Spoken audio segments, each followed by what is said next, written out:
Hello class ninth, welcome to our channel Zenith group polygon. मैं हूं आपका mentor Ashutosh Mishra और आज मैं आपके लिए लेके आया हूं एनसीईआरटी एग्जाम्पलर के सॉल्यूशन। किस चैप्टर के? टिश्यू चैप्टर के। सेल चैप्टर का ऑलरेडी हमने लाइव लेक्चर में खत्म कर दिया है।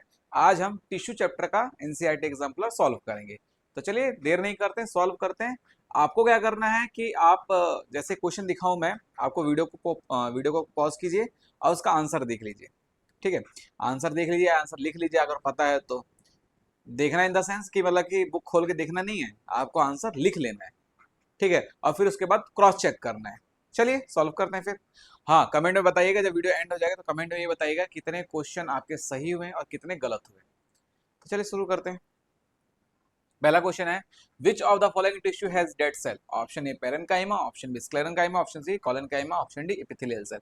तो देखिए, पेरेन्काइमा के पास लिविंग सेल होती है, कोलेन्काइमा के पास भी लिविंग सेल होती है, एपिथेलियल टिश्यू के पास भी लिविंग सेल्स होती हैं। लेकिन स्क्लेरेन्काइमा जो है इसके पास लिविंग सेल नहीं होती है। यानी कि इसके पास कैसी होती है? डेड सेल होती है। डेड सेल क्यों होती है? क्योंकि इसकी जो सेल वॉल है उसके पास क्या होता है? लिग्निन होता है। क्या होता है? लिग्निन। लिग्निन की वजह से इसकी जो सेल्स है वो डेड हो जाती है। तो इसीलिए इसका ऑप्शन बी, फर्स्ट का ऑप्शन बी। ठीक है, इजी है। चलिए नेक्स्ट क्वेश्चन देखते हैं। Find out incorrect statement. तो देखिए क्या है स्टेटमेंट, क्या क्या है? Parenchymatous tissue have intercellular space, collenchymatous tissue are irregular thicken at corner. दोनों ऑप्शन सही है। Apical and intercalary meristem are permanent tissue, बहुत गलत है। एपिकल या इंटरकैलरी मेरिस्टेम जो है वो सिंपल, ठीक है, सिंपल नहीं। मेरिस्मेटिक टिश्यू, देखिए प्लांट टिश्यू दो तरह के होते हैं, मेरिस्मेटिक टिश्यू और परमानेंट टिश्यू। ठीक है, तो मेरिस्मेटिक टिश्यू एक उसी के ये सब डिविजन है, एपिकल मेरिस्टेम और इंटरकैलरी मेरिस्टेम। ठीक है, तो इसीलिए ये परमानेंट टिश्यू नहीं होती हैं, इसीलिए ये स्टेटमेंट गलत है। तो इसीलिए इसका ऑप्शन जो है ये करेक्ट है। ये स्टेटमेंट गलत है इसमें, क्योंकि फॉल्स स्टेटमेंट या इनकरेक्ट स्टेटमेंट ही तो हमें फाइंड आउट करना है। तो इसलिए स्टेटमेंट गलत है, तो इसका आंसर ये सही है। Meristematic tissue in its early stage lack vacuoles, हाँ सही है। इनिशियल स्टेज पे यानी अर्ली स्टेज पे मेरिस्मेटिक टिश्यू के पास वैक्यूल नहीं होता है, सही है। Girth of stem increases due to, कह रहा है कि ग्रिथ, ग्रिथ का मतलब होता है कि उसका जो विड्थ है, ठीक है, विड्थ को ही बोलते हैं girth. Girth of stem increases due to apical meristem, intercalary meristem, lateral meristem, vertical meristem. तो याद रखना है आपको, लेटरल मेरिस्टेम की वजह से उसकी ग्रिथ इंक्रीज होती है, यानी कि उसकी विड्थ इंक्रीज होती है। क्वेश्चन नंबर 4 देखिए, which cell does not have perforated cell wall? Which cell does not have perforated cell wall? Option A tracheid, option B companion cell, option C sieve tube cell, option D vessels. तो tracheid जो होते हैं उनके पास perforation नहीं होता। Perforation का मतलब होता है छेद, तो उनके पास परफोरेशन जैसा कोई चीज देखने को नहीं मिलता है। इसीलिए इसका जो करेक्ट आंसर जो है वो है ऑप्शन ए, फोर्थ का ए। ठीक है, नेक्स्ट देखते हैं। Intestine absorb the digest food material, what type of epithelial cell are responsible for that? अच्छा, अब यहाँ पे आता है इपिथेलियल सेल, यानी कि एनिमल टिश्यू से क्वेश्चन है। इपिथेलियल टिश्यू के टाइप्स बताए थे मैंने, स्क्वैमस, कोलुमनर, क्यूबोइडल, ये सब बताए थे मैंने। आपको क्या याद रखना है? इसके लोकेशन से याद रखना है। जैसे कि स्क्वैमस है वो ब्लड वेसल्स के अंदर प्रेजेंट होता है, क्यूबोइडल है वो किडनी के अंदर प्रेजेंट होता है, कोलुमनर इंटेस्टाइन के अंदर प्रेजेंट होता है। तो यहाँ पे जो है इंटेस्टाइन का ही पूछा है। तो इंटेस्टाइन में कौन सा एपिथेलियल टिश्यू होता है? याद रखिएगा, इंटेस्टाइन में कॉलमनर एपिथेलियल टिश्यू होता है। इंटेस्टाइन में क्या होता है? कॉलमनर एपिथेलियल टिश्यू होता है। That is option B, fifth का बी, कॉलमनर एपिथेलियल टिश्यू। इसके बाद नेक्स्ट क्वेश्चन देखते हैं हम। A person met with an accident in which two long bone of hand were dislocated, which among the following may be possible reason? कह रहा है कि किसी पर्सन का एक्सीडेंट हुआ है तो उसके हाथ की जो हड्डी है वो डिसलोकेट कर गई है। हाथ ही है ना, met accident which long two long, हाँ। तो उसकी जो हाथ की जो हड्डी है वो डिसलोकेट कर गई है, दो हड्डी हैं डिसलोकेट कर गई हैं। इसका रीजन क्या है? तो आपको पता होना चाहिए कि बोन को बोन से कौन जोड़ता है? जो उसी में जो बोन को बोन से जोड़ता है या जो कनेक्टिव टिश्यू बोन को बोन से जोड़ता है वही कुछ खराब हो गया होगा या रप्चर हो गया होगा या डिस्ट्रॉय हो गया होगा या उस पर कुछ स्प्रेन आ गया होगा, यही रीजन हो सकता है।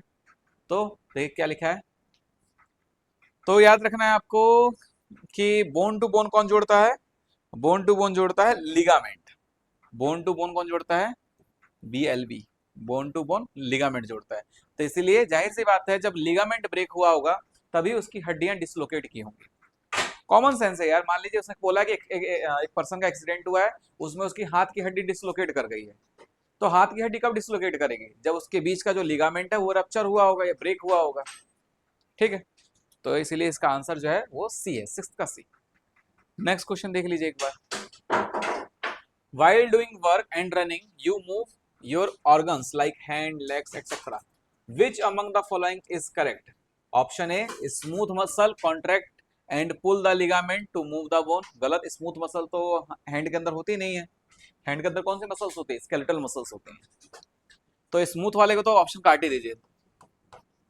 Skeletal muscle contract and pull the ligament to move the bone. ठीक है, skeletal muscle contract and pull the tendon to move the bone. देखिए ligament to move the bone, इसमें पूछा है कि स्केलेटल मसल मूव करेगा, कॉन्ट्रैक्ट करेगा या पुल करेगा तो किसके वजह से। तो अभी अभी बताया जस्ट मैंने कि muscle to bone, muscle to bone जोड़ता है टेंडन, मसल टू बोन जोड़ता है टेंडन, और बोन टू बोन कौन जोड़ता है, लिगामेंट। कहने का मतलब यह है कि लिगामेंट एक ऐसा कनेक्टिव टिश्यू है जो दो बोन को जोड़ता है, उसी प्रकार से टेंडन एक ऐसा कनेक्टिव टिश्यू है जो मसल को बोन से जोड़ता है। ठीक, अब ये देखिए ऑप्शन देख लीजिए, option C, skeletal muscle contract and pull the ligament to move the bone. तो ऑब्वियस सी बात है लिगामेंट ही पुल करेगा। ठीक है, नेक्स्ट ऑप्शन है skeletal muscle contract and pull the tendon to move bone.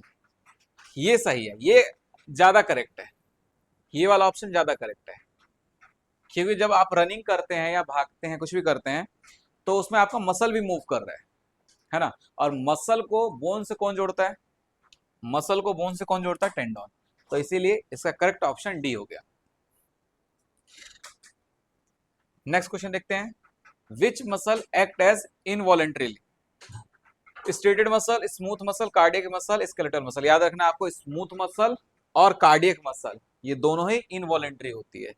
तो स्मूथ मसल, कार्डियक मसल, यानी कि ऑप्शन सेकंड ऑप्शन थर्ड किसमें है, option second option third option B में है। कार्डियक मसल और स्मूथ मसल दोनों ही इनवॉलेंट्री होती है, इसको आप कंट्रोल नहीं कर पाते। चलिए नेक्स्ट क्वेश्चन देखते हैं, meristematic tissue in plants are localized and permanent. Option A, option B, not limited to certain region, localized and dividing cell. Option D, growing in volume. इसका करेक्ट ऑप्शन है localized and dividing cell। कहने का मतलब क्या कि जो meristematic tissue की जो सेल्स होते हैं जिसको हम मेरिस्टेम बोलते हैं, उनकी लोकेशन फिक्स होती है, कुछ शूट टिप पे, कुछ रूट टिप पे जिसको हम एपिकल मेरिस्टेम बोलते हैं, कुछ साइड में प्रेजेंट होती है उसको लेटरल मेरिस्टेम बोलते हैं, कुछ बीच में प्रेजेंट होती है जिसको हम इंटरकैलरी मेरिस्टेम बोलते हैं। तो इसीलिए meristematic tissue in plants are localised and dividing cell. अच्छा डिवाइड भी तो करती है, परमानेंट तो होती नहीं है, तो इसीलिए ऑप्शन सी, नाइन्थ का C, localised and dividing cell. Which is not function of epidermis, इसमें से कौन सा फंक्शन जो है एपिडर्मिस का फंक्शन नहीं होता। Protection from adverse condition, obvious ही बात है एपिडर्मिस यही तो करता है। गैसियस एक्सचेंज, ऑब्वियस ही बात है ये भी करता है। कंडक्शन ऑफ वाटर, ये गलत, कंडक्शन ऑफ वाटर ऐसा थोड़ा ना है कि आप पानी में बैठ गए और एपिडर्मिस से पानी पी लिए, तो आपको पानी प्रॉपर पीना पड़ता है। डी ट्रांसपीरेशन, ये भी होता है, हाँ ट्रांसपीरेशन भी होता है, कंडक्शन ऑफ वाटर नहीं होता। तो इसीलिए इसका जो करेक्ट ऑप्शन है option C, conduction of water इसका फंक्शन नहीं होता है। Select the incorrect statement. Blood has matrix containing protein, salt and hormone, सही है। Two bones are connected with ligament, अभी बताया।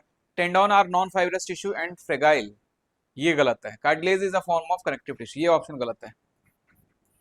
Tendon are non fibrous tissue and fragile. Tendon जो तो फाइब्रस होते हैं, याद रखना है आपको, टेंडोन जो है फाइब्रस होते हैं, तो इसीलिए ये ऑप्शन गलत है, इसमें इनकरेक्ट ही पूछा है, तो इसीलिए इसका आंसर यही हो गया 11th का सी। नेक्स्ट क्वेश्चन देखिए, cartilage is not found in, cartilage कहाँ देखने को नहीं मिलेगा? नोज में, ईयर में, लैरिंग्स में, यहाँ तीनों जगह कार्टिलेज देखने को मिलता है, किडनी के अंदर देखने को नहीं मिलता, इसीलिए 12th का सी आंसर। नेक्स्ट क्वेश्चन देखिए, fat are stored in human body as a cuboidal epithelial adipose tissue bone cartilage. Option B adipose tissue. Adipose tissue क्या करता है? फैट को स्टोर करता है। ठीक है, तो आज के वीडियो के लिए इतना ही रखते हैं। 13 क्वेश्चन, नेक्स्ट वीडियो आएगा उसमें हम आगे और सॉल्व करेंगे। तो चलिए मिलते हैं नेक्स्ट वीडियो में, तब तक के लिए रिवीजन करना है। अच्छा, कमेंट करके बताइए कितने क्वेश्चन आपके सही हुए और गलत हुए। ठीक है, चलिए।